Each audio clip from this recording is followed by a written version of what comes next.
नमस्कार, स्वागत है आप सबका राजनीति के इस अखाड़े में। मेरा नाम है अजय सेतिया।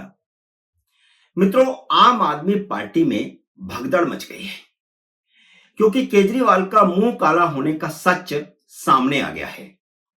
आतिशी मार्लेना खुद तो झूठी साबित हुई ही, भगवंत मान, सिसोदिया और सौरभ भारद्वाज भी झूठे साबित हो गए। इन सभी ने केजरीवाल का मुंह काला करने वाले अशोक झा को भारतीय जनता पार्टी का सदस्य बताया था। सौरभ भारद्वाज ने तो केजरीवाल को जिंदा जलाने वाली थ्योरी ही पेल दी थी।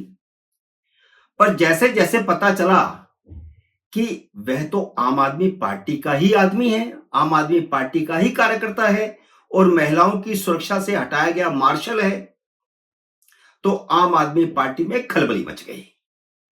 आतिशी मार्लेना ने तुरंत उपराज्यपाल को चिट्ठी लिखी कि बस मार्शलों की दोबारा नियुक्ति को मंजूरी दी जाए। पर आम आदमी पार्टी के सूत्र बता रहे हैं कि पिछले साल से हटाए गए आम आदमी पार्टी के कार्यकर्ताओं को फिर से नियुक्त करने के लिए यह नाटक रचा गया है कि उपराज्यपाल पर दबाव बनाया जा सके। केजरीवाल ने आम आदमी पार्टी के 10,000 से ज्यादा कार्यकर्ताओं को बस मार्शल नियुक्त किया था।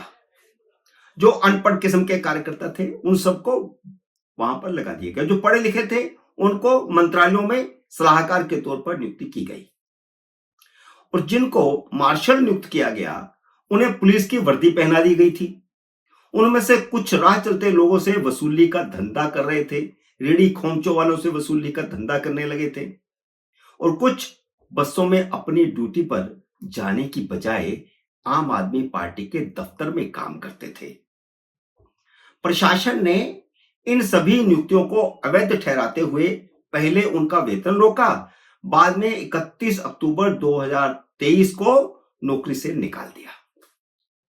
वे सभी पिछले एक साल से धरने पर हैं और चुनावों में आम आदमी पार्टी की कब्र खोदने को तैयार बैठे हैं। इस बात का एहसास आम आदमी पार्टी को है, इसलिए 13 नवंबर को आतिशी ने पहले ही उपराज्यपाल को बस मार्शलों को दोबारा से नियुक्त करने की चिट्ठी लिखी थी। केजरीवाल का मुंह काला होने के बाद इतवार को ताजा चिट्ठी में आतिशी मार्लेना ने यह भी लिखा है कि इन 10,000 लोगों को नौकरी से हटाकर आपने इनकी रोजी रोटी छीन ली, क्योंकि इनकी जो बर्खास्तगी हुई थी वह उपराज्यपाल के आदेश से हुई थी। अब ये रोजी रोटी का सवाल उठा रहे हैं।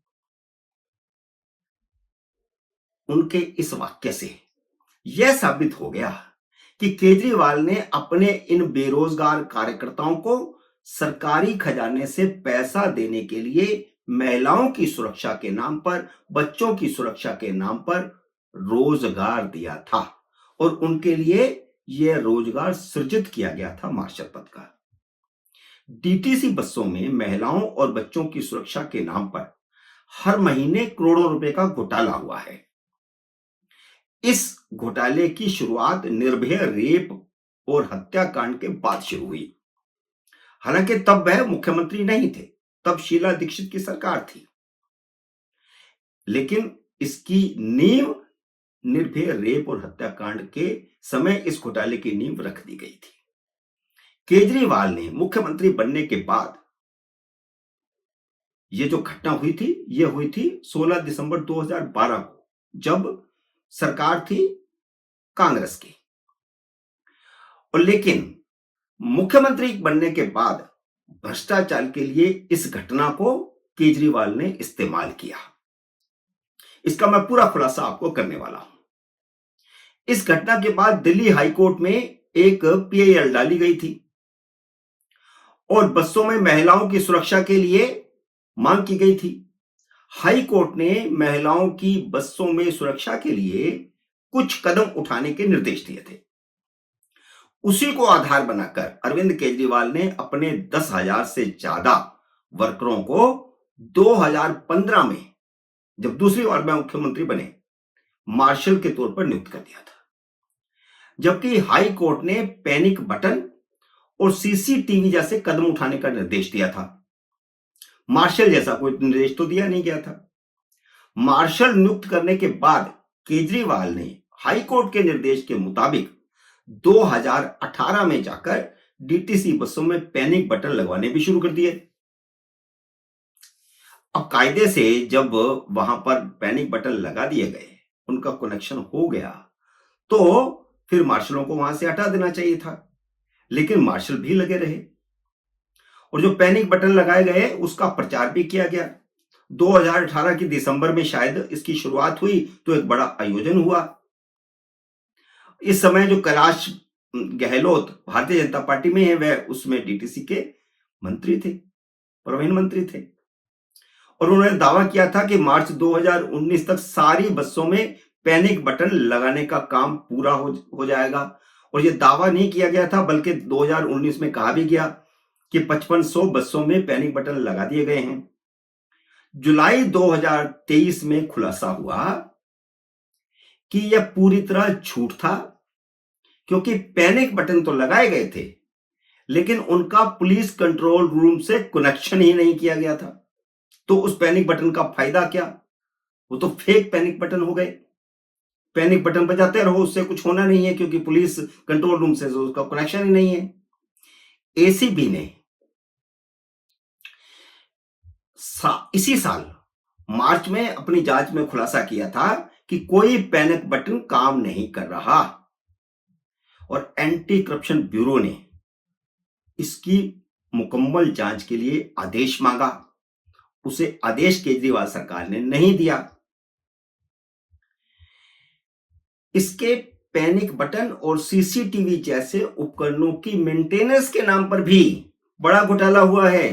हर बस की मेंटेनेंस के लिए, इन उपकरणों की मेंटेनेंस के लिए 3000 रुपया प्रति बस खर्च किया गया।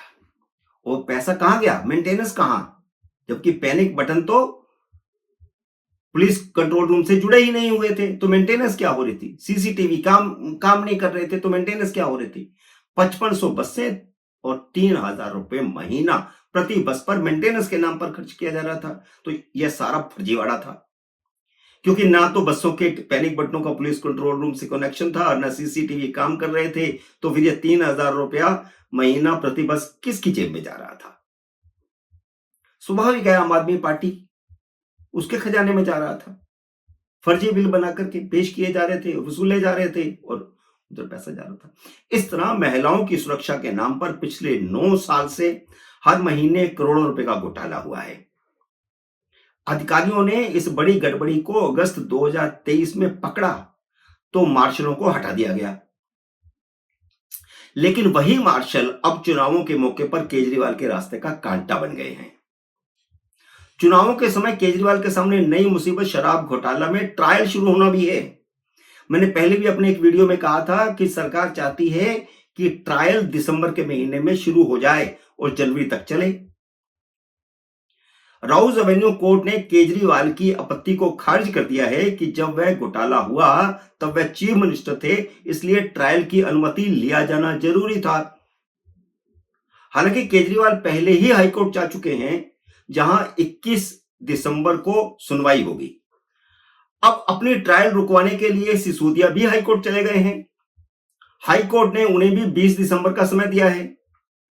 केजरीवाल और सिसोदिया को डर है कि जनवरी में ट्रायल कोर्ट में सुनवाई शुरू हुई और शराब घोटाले के गवाहों ने पेश होकर सबूत देने शुरू किए तो फरवरी में होने वाले चुनाव में आम आदमी पार्टी का राम नाम सत्य हो जाएगा।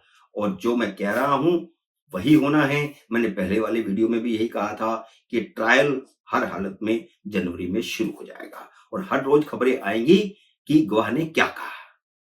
मित्रों, उम्मीद है मेरा ये वीडियो आपको पसंद आया होगा। इसे लाइक और शेयर कीजिए। अगर आपने मेरे यूट्यूब चैनल को अब तक सब्सक्राइब नहीं किया तो कृपया सब्सक्राइब करके अपना आशीर्वाद दीजिए।